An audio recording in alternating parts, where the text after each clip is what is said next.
what the Soviets were doing in this part of Lapland and how many Soviets were out there, again, in this particular part of Lapland. However, Aimo and the others had spent the past 2 days skiing all over the place in their area of operations, but so far, they hadn't seen any Soviet soldiers or any Soviet bases.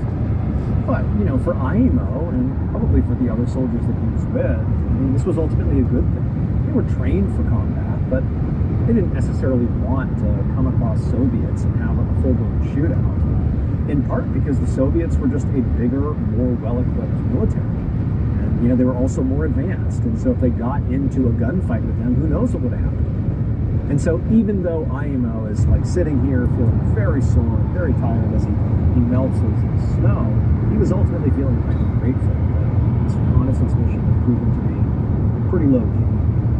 However, just as the water began to boil, Aimo and their soldiers heard the unmistakable sound of machine gun fire coming from somewhere that had to be there.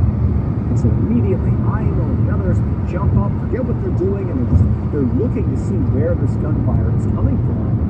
But then before they could even make sense of the situation, Aimo's lieutenant yelled, hey, get ready, get your guns.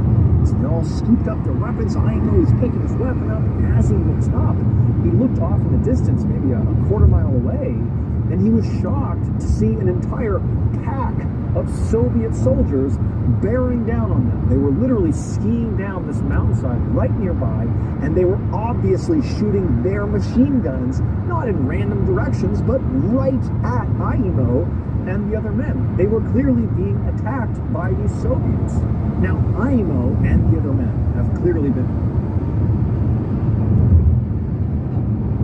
Why every time does he say the name Aimo, do I want to say Elmo? Trained for this. This is literally why they're out here. They are soldiers. They're ready for this